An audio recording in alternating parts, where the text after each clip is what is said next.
बच्चों, आज के इस वीडियो में आपका पुनः स्वागत है। मैं Dipendra Singh Rajput DSR for you में आपका वेलकम करता हूं। बच्चों, आप लोगों का पेपर है और उसके संदर्भ में आज मैं आप लोगों को फुल रिवाइज कराने वाला हूं। आप लोगों का जो पेपर से जुड़ा सिलेबस है, जो भी है, वो सारा सब कुछ आप लोगों को इस वीडियो के माध्यम से मैं बताने वाला हूँ। साथ ही मैं आप लोगों को कुछ महत्वपूर्ण प्रश्नोत्तर भी दे दूँगा।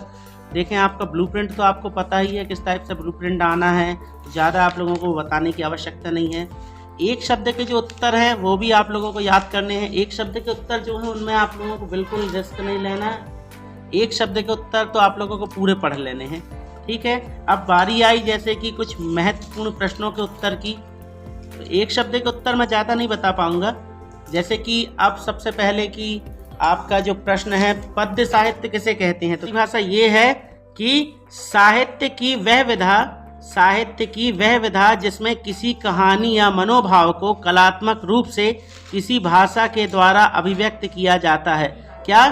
साहित्य की वह विधा जिसमें किसी कहानी या मनोभाव को, मतलब कोई भी स्टोरी है या किसी की फीलिंग है, उसको कलात्मक रूप से, जैसे मान लो हमें बोल रहे हैं कि मुझे प्यास लगी है। अब इतनी सी बात को बिल्कुल एक लाइन में नहीं बोलना है कि मुझे प्यास लगी है, बहुत बढ़ा चढ़ा के स्पेशल ढंग से कि मेरा गला बहुत ज़्यादा सूख रहा है, मतलब समझ रहे हैं ना आप। तो ये बस इतनी डेफिनेशन आप याद रख लेना। साहित्य की वह विधा जिसमें किसी कहानी या मनोभाव को कलात्मक रूप से किसी भाषा द्वारा अभिव्यक्त किया जाता है, ठीक है। लिख लेना आप लोग इस परिभाषा को। अब इसके नीचे बच्चों एक और प्रश्न है, भक्ति काल की दो विशेषताएं। तो भक्ति काल क्या है? जहां भक्ति हुई थी। तो भक्ति काल की दो विशेषताएं में, तो सबसे पहले तो आप देखें, ये जो है जैसे इसमें लिखा है समन्वय की भावना, तो ये पॉइंट आप लिख सकते हो। एक पॉइंट और आप लिख सकते हो, भक्ति भावना की प्रधानता। भक्ति भावना की प्रधानता। अब भक्ति काल है तो भक्ति भावना की ही तो प्रधानता रहेगी ना। तो देखें बच्चों, भक्ति काल की जो विशेषताएं हैं, इसमें सबसे पहला पॉइंट तो आपको यही लिख देना है, भक्ति भावना की प्रधानता। इसके बाद और कोई अगर पॉइंट की बात आती है तो आप ये लिख देना, ये लिखा है जैसे इसमें, भारतीय संस्कृति की रक्षा, समन्वय की भावना। समन्वय मतलब सब लोगों को साथ में लेकर के चलने की विशेषता। क्योंकि जो संत रहते थे, वो कबीरदास हो, चाहे वो जो भी हो, तुलसीदास जी, सूरदास जी, उनने किसी धर्म विशेष के लिए स्पेशल बात नहीं कही, उनने सभी लोगों को मिलजुल कर लेकर चलने की बात कही है। तो ये हो गए आपके भक्ति काल के। अब बारी आई बच्चों छायावाद की विशेषता। तो छायावाद क्या है? छायावाद के बारे में आप लोगों को बताएं। छाया याद रखना, छाया किसकी होती है? पेड़ की होती है ना, पेड़ की छाया। तो पेड़ है, पेड़ मतलब क्या है? प्रकृति। तो छायावाद की जो बच्चों, इसमें आप लोगों को इसकी जो विशेषता है, इसमें एक चीज याद रखना, प्रकृति का चरित्र चित्रण। देखें आप, ये लिखा है प्रकृति का सजीव चित्रण, क्योंकि पेड़ से छाया मिलती है नॉर्मली। तो पहला पॉइंट आप लिख देना, प्रकृति का सजीव चित्रण। और प्रकृति जैसा और कौन होता है बच्चों? प्रकृति है जैसे, वैसे ही हमारा क्या होता है, हमारी जो नारी होती है वो भी प्रकृति की तरह, जैसे कि नारी हमेशा ममता का रूप होती है, लोगों को स्नेह दुलार देती है। तो इसमें बच्चों नारी का भी सम्मान है, मानवीय गुणों एवं नारी का सम्मान। एक आध और आप देख लें, ये नारी सौंदर्य और प्रेम चित्रण। तो इस तरीके से छायावाद की विशेषताएं हो जाएंगी। भक्ति काल के दो कवियों के नाम, तो ये तो बिल्कुल कॉमन सा प्रश्न है, ये आपसे बन जाएगा। भक्ति किसने की? सूरदास जी ने। तो सूरदास की रचना हो गई सूरसागर, सूरसारावली। तुलसीदास जी हो गए, उनकी रचना क्या हो गई? रामचरितमानस विनय पत्रिका, ठीक है। तो ये हो गए आपके भक्ति काल के दो कवि और उनकी विशेषताएं हो गई। छायावाद के कवि, तो छायावाद के कवि क्या है बच्चों? छायावाद के प्रमुख कवि हैं जयशंकर प्रसाद। छायावाद के प्रमुख कवि कौन है? जयशंकर प्रसाद। और उसके साथ है सूर्यकांत त्रिपाठी निराला।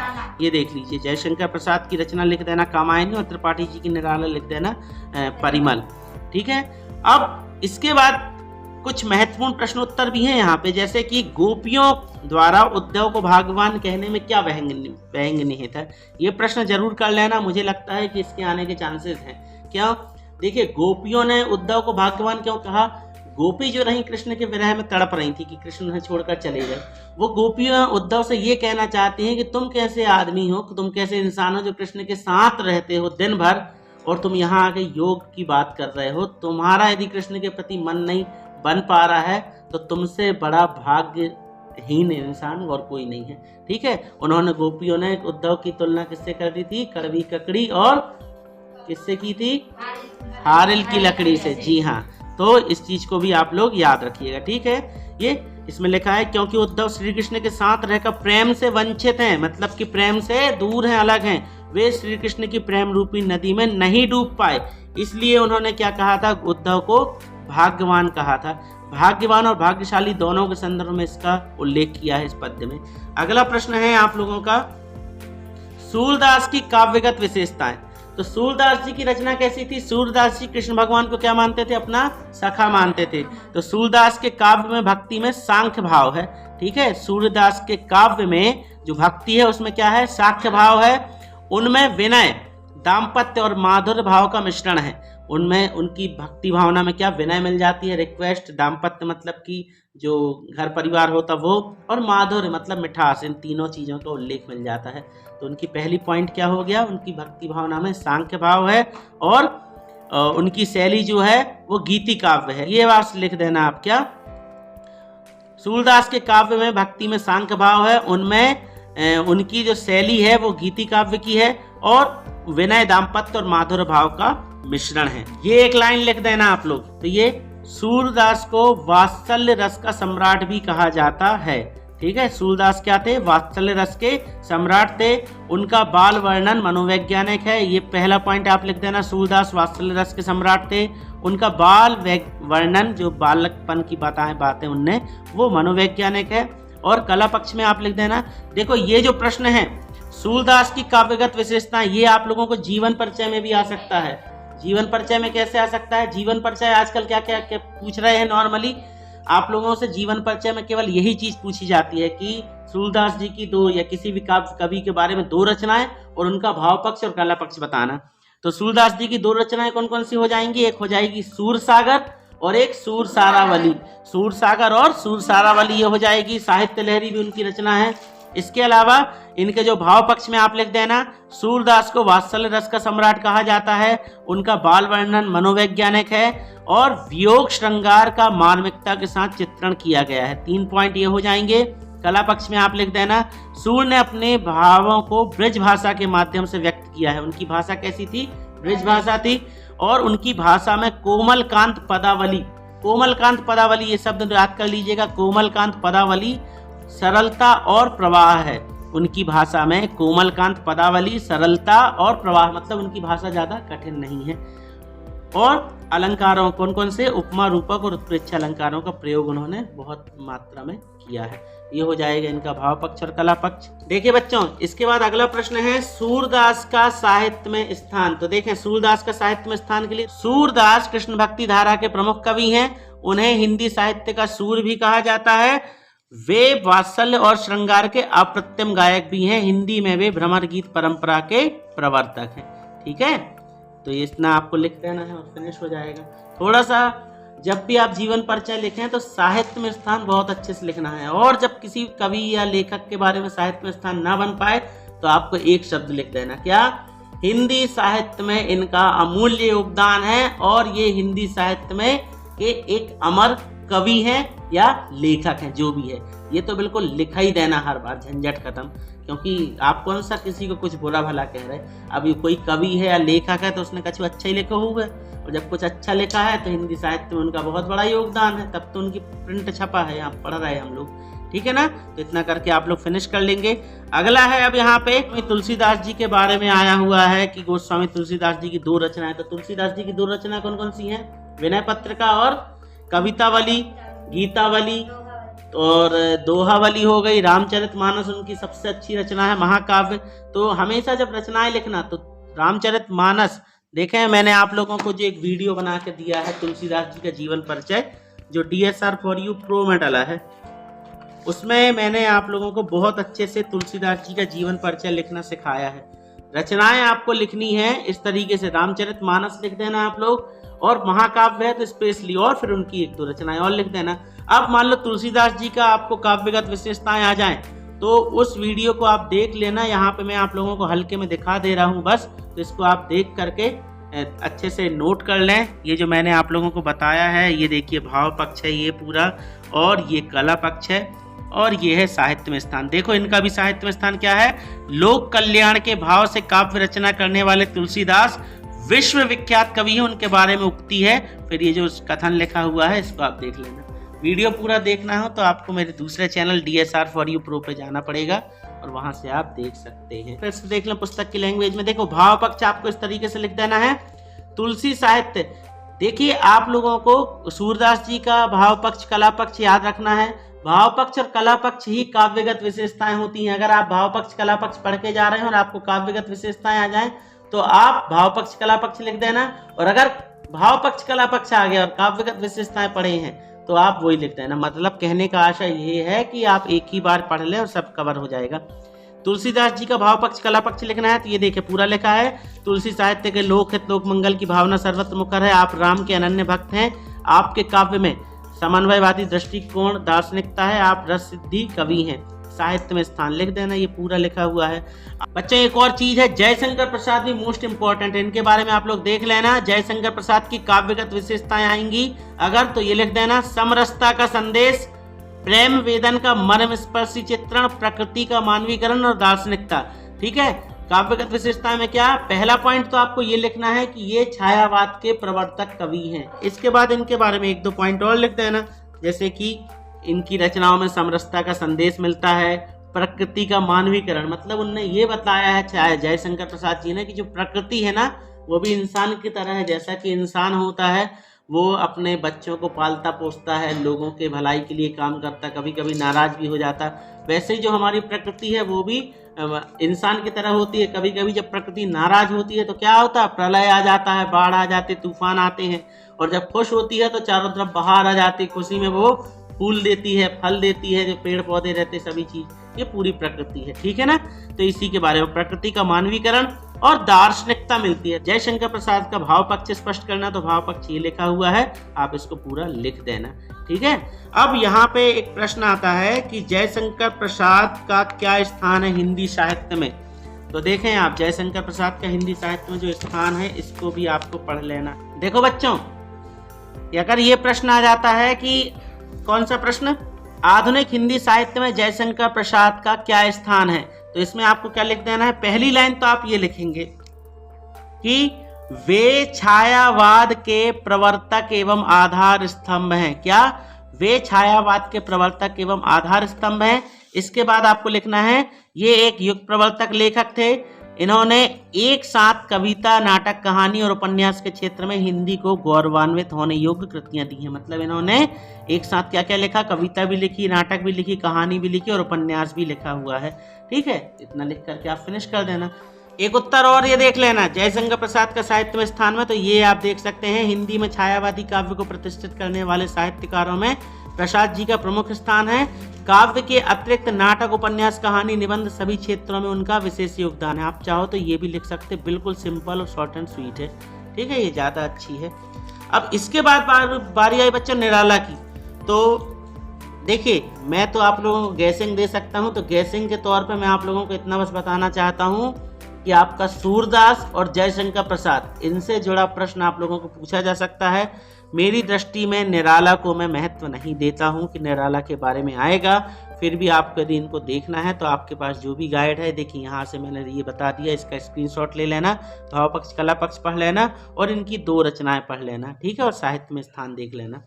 ठीक है, इसके बाद अगला प्रश्न है, उद्धव के व्यवहार की तुलना किस किस से की गई है। तो किस किस से की गई है, ये तो उद्धव के व्यवहार की तुलना कमल के पत्तों से की गई है, जो जल में रहकर भी उससे प्रभावित नहीं होते। जल में पड़ी तेल की बूंद, अगर देखो जल में क्या होता है, कमल के पत्ते, आप कभी देखना कमल के पत्तों को आप तोड़ोगे उसमें पानी नहीं मिलेगा आपको, पानी की बूंद ऊपर ही, वो पानी के ऊपर रहते हैं जबकि पानी में रहते हैं, और उसमें पानी की यदि बूंद डालोगे तो वो ठहरेगी नहीं, फिसल जाती है। उसी प्रकार जल में पड़ी जो तेल की बूंद होती है, जल में यदि आपने पानी में आपने तेल डाल दिया तो वो तेल ऊपर ही तैरता रहता, पानी से उसको कुछ नहीं लेना देना। वैसे ही उन्होंने गोपियों ने उद्धव को बोला कि ऐसे तुम हो जो कि कृष्ण के साथ भी रह करके आप उनके भक्ति भाव में या उनके संस्कारों में घुल नहीं पाए। ठीक है, ये लिखा ये कि उद्धव उन्हीं के समान है, वे कृष्ण के साथ रहकर भी उनके प्रेम से प्रभावित ना हो सके। गोपियों ने किन किन माध्यमों से उद्धव को उलाहने दिए हैं। देखिए बच्चों, ये सबसे बेस्ट उत्तर है। गोपियों ने किन किन माध्यमों से उद्धव को उलाहने दिए हैं, तो गोपियों ने कमल के पत्तों, तेल की गागर, कड़वी ककड़ी आदि उदाहरणों से उद्धव को उलाहने दिए हैं। कि वे कृष्ण के से प्रेम ना कर पाने वाले उद्धव को भाग्यहीन मानती हैं। क्या लिख दोगे आप कि गोपियों ने कमल के पत्तों, तेल की गागर मतलब मटकी, कड़वी ककड़ी आदि उदाहरणों से उद्धव को उलाहने दिए हैं। वे कृष्ण से प्रेम ना कर पाने वाले उद्धव को भाग्यहीन मानती हैं। बहुत सिंपल और साधारण उत्तर और बेस्ट उत्तर है, इसको आप तैयार कर लीजिएगा। देखो बच्चों, एक और प्रश्न है, मजेदार इंपॉर्टेंट क्वेश्चन है, ये भी पूछा जा सकता है इस अध्याय से। मर्यादा ना लही, मर्यादा ना लही का अर्थ मालूम क्या होता है? रिस्पेक्ट नहीं की। रिस्पेक्ट क्या होता? अगर मैं आप लोगों को पढ़ा रहा हूँ तो आप लोगों को मेरा सम्मान करना चाहिए। मतलब मुझे चाहिए नहीं है, मैं एक आपको उदाहरण दे रहा हूँ कि जो व्यक्ति आपके साथ अच्छा करे आपको भी उसके साथ अच्छा करना चाहिए। यहाँ गोपियाँ क्या कह रही हैं कि मर्यादा नहीं लही के माध्यम से कौन सी मर्यादा ना रहने की बात कही जा रही कि प्रेम की मर्यादा। गोपियां क्या कहती थी कि वो प्रेम के बदले प्रेम किया जाना चाहिए, किंतु श्री कृष्ण गोपियों में प्रेम के भाव जगाकर स्वयं मथुरा चले गए। वहां से उन्होंने उद्धव को भेजा जिन्होंने योग का संदेश दिया। कृष्ण के लौटने या उन्हें याद करने की बात ही नहीं की। इससे स्पष्ट है कि श्री कृष्ण ने प्रेम की मर्यादा का पालन नहीं किया, उसी को मर्यादा ना लही के माध्यम से बताया गया। कुल मिला के क्या है मर्यादा ना लही का अर्थ क्या होता है कि प्रेम की मर्यादा का पालन ना करने पे गोपियां श्री कृष्ण को ऐसा बोल रही हैं कि श्री कृष्ण ने गोपियों के मन में प्रेम का भाव जगा दिए और उसके बाद वो उन्हें छोड़ करके चले गए। इसके साथ ही उन्होंने क्या किया, उद्धव को भेजा और उनसे बोला कि गोपियों से जाके ये कहे कि वो उन्हें योग का संदेश दें। योग मतलब योग का अर्थ ये होता है कि उन्हें ये बताएं कि वो तो भगवान थे, मैं तो मतलब उनका जो प्रेम था वो निश्चल था। ये मतलब फालतू ज्ञान बताने लगे आपको। उनने गोपियों को पहले प्रेम के लिए उकसाया और फिर बिना प्रेम किए वहां से निकल लिए, रिस्पॉन्स नहीं दिए। तो ये मर्यादा न लही में आप पूरा इसको पढ़ लेना, ठीक है। देखो एक और मजेदार प्रश्न जो कि आपके लिए इंपॉर्टेंट है, जो कि आ सकता है, ये है गोपियों के अनुसार राजा का धर्म क्या होना चाहिए?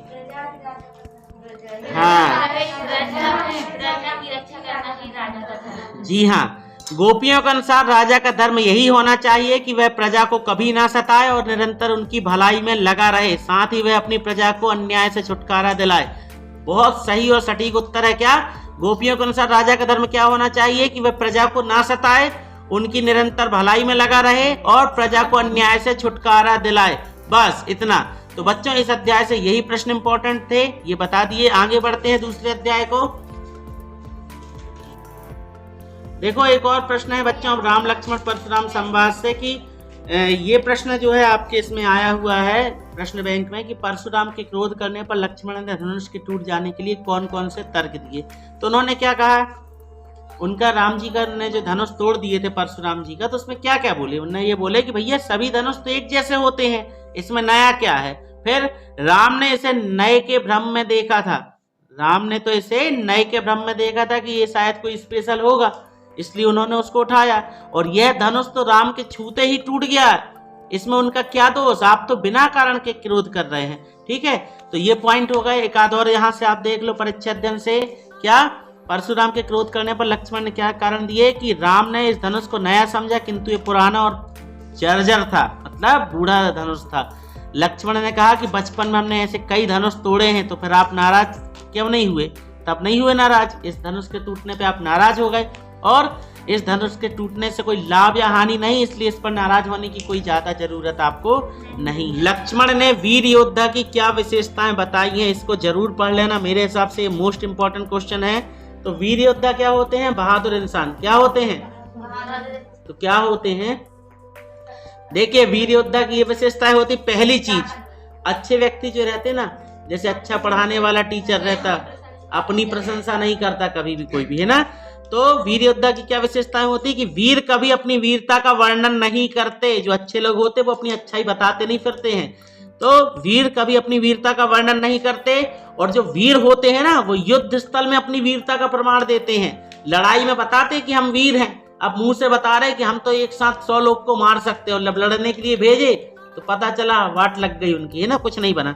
तो वही चीज कि वीर कभी अपनी वीरता का वर्णन नहीं करते, वीर युद्ध स्थल में अपनी वीरता का प्रमाण देते हैं। फिर वीर जो होते हैं विनम्र, धैर्यवान और गंभीर होते हैं। वीर कैसे होते हैं? विनम्र, धैर्यवान और गंभीर। वीर कभी भी अपने ऊपर अभिमान नहीं करते, घमंड नहीं बताते हैं, दूसरों के प्रति आदर सम्मान रखते हैं। ये मोस्ट इंपॉर्टेंट क्वेश्चन है, इसको जरूर तैयार कर लेना। देखा, एक और प्रश्न है, अवधी भाषा किन किन क्षेत्रों में बोली जाती है? तो अवधी भाषा उत्तर प्रदेश के अधिकांश हिस्सों जैसे अवध क्षेत्र, ये इसमें बोली जाती है। ठीक है, ज्यादा लंबा नहीं फेंकना। अब मोस्ट इंपॉर्टेंट क्वेश्चन फिर से, कवि जयशंकर प्रसाद आत्मकथा लिखने से क्यों बचना चाहते थे? तो इसका उत्तर परिच्छेद में बहुत अच्छा दिया हुआ है, इसको मैं बता दे रहा हूँ। एक्चुअल में क्या था, कवि जयशंकर प्रसाद बहुत सरल स्वभाव के थे। ध्यान से सुनिएगा मेरी बात को। जयशंकर प्रसाद बहुत सीधे और सच्चे इंसान रहे, और जब वो सीधे सच्चे इंसान थे तो अच्छे इंसान का हर कोई फायदा उठाता है। तो उनके दोस्तों ने, मित्रों ने उनके साथ बहुत, ये ऑब्जेक्टिव भी आता है जयशंकर प्रसाद के, खालिस्तान ने उनके साथ धोखा किया। तो किसने किया था? मित्रों ने। याद रखना, कवि जयशंकर प्रसाद के मित्रों ने उनसे आत्मकथा लिखने को कहा, परंतु वे राजी नहीं हुए। क्यों नहीं हुए थे? क्योंकि अगर वो लिख देते कि मेरे मित्रों ने धोखा दिया, तो उनके मित्र ही दुखी हो जाते, मतलब नाराज हो जाते। इसलिए उनके अनुसार उनका जीवन साधारण रहा, उनसे कोई महान कार्य नहीं किया उन्होंने जिसका उल्लेख आत्मकथा में किया जाए। उनका जीवन दुखों और आघातों से पूर्ण रहा, इसलिए आत्मकथा लिखकर भी उन दुखों को याद नहीं करना चाहते। शॉर्ट में मैं बताना चाहता हूं, कवि जयशंकर प्रसाद अपनी आत्मकथा लिखने से, आप लोग सुन लें ध्यान से और लिख लेना बाद में। कवि जयशंकर प्रसाद अपनी आत्मकथा लिखने से इसलिए बचना चाहते थे क्योंकि वे बहुत सरल स्वभाव के थे। उनके जीवन में उनके सरलता के चलते उनके मित्रों ने उनके साथ कई बार धोखा किया था, और उनके जीवन में बहुत सारे कष्ट एवं पीड़ाएं थी जिनको लिखकर, जिनको अपनी आत्मकथा में लिखकर वे वापस उन्हें याद नहीं करना चाहते थे, और उनके जीवन में उनके साथ कोई महान घटना नहीं घटी थी कि वो उसे अपनी आत्मकथा में बताएं। बस शॉर्ट एंड स्वीट। ओके, देखें इसके बाद एक और प्रश्न है, स्मृति को पाथेय बनाने से कवि प्रसाद जी का क्या आशा है? पाथेय समझते? पाथेय वो होता है कि जीवन का सहारा, ठीक है, चलने का सहारा। तो कवि जयशंकर प्रसाद के साथ क्या था? स्मृति को पाथेय बनाने से कवि की मधुर स्मृति ही उसकी यात्रा को संबल प्रदान करेगी। मतलब कि कवि की जो मधुर स्मृति, उनकी जो मुख्य यादें हैं, जीवन की अच्छी बातें हैं, वो उनकी यात्रा को संबल प्रदान करेगी, क्योंकि उनके जीवन का अधिकांश भाग व्यथा से भरा हुआ रहा है। जयशंकर प्रसाद के जीवन में बहुत सारे उन्हें कष्ट मिले, दुख मिले हैं, और पूरी जिंदगी वो दुखों कष्टों में रहे। कवि अपनी दुख भरी जीवन यात्रा से थक चुका है, और अब वो थक गए हैं इन दुखों को झेलते झेलते। उनके जीवन में कुछ आनंद के क्षण आए, उनकी जिंदगी में नाम मात्र के बराबर ही कुछ अच्छी बातें आई थी। उनके जो चांदनी रातों में प्रेयसी से मिलन की भांति सुखद है, जो कि चांदनी रात में उनकी गर्लफ्रेंड या प्रेमिका से मिलने के जैसे उनके लिए इम्पोर्टेंट है, और इन्हीं यादों के सहारे वो अपनी जिंदगी का सफर तय कर रहे हैं। वही भूली हुई यादें, अपने प्यार मोहब्बत के दिनों को याद करके वो अपनी जिंदगी जीना चाहते हैं। तो वही चीज है क्या, स्मृति को पाथेय बनाने से कवि जी का यही आशा है। क्या है? शॉर्ट एंड स्वीट, कि कवि अपनी जिंदगी के दुख भरे रास्तों में चल चल के अपनी दुख पीड़ाओं से वो थक गए हैं। उनकी जीवन में कुछ ही क्षण ऐसे आए थे जो कि उनकी प्रेमिका से मिलने के, चांदनी रात में उनकी प्रेमिका से मिलने के समान थे, और वो उसी याद को लेकर के अपनी जिंदगी गुजारना चाहते हैं। तो वही है स्मृति को पाथेय बनाना। ठीक है, एक और प्रश्न है, कविता का शीर्षक उत्साह क्यों रखा गया है? तो कविता का शीर्षक उत्साह इसलिए रखा गया है क्योंकि कवि बादलों के माध्यम से क्रांति और बदलाव लाना चाहते हैं। वह बादलों से गरजने के लिए कहता है, और बादलों के गर्जन में उत्साह समाया है। तो दूसरी ओर लोगों में उत्साह का संचार करके क्रांति के लिए तैयार करना है।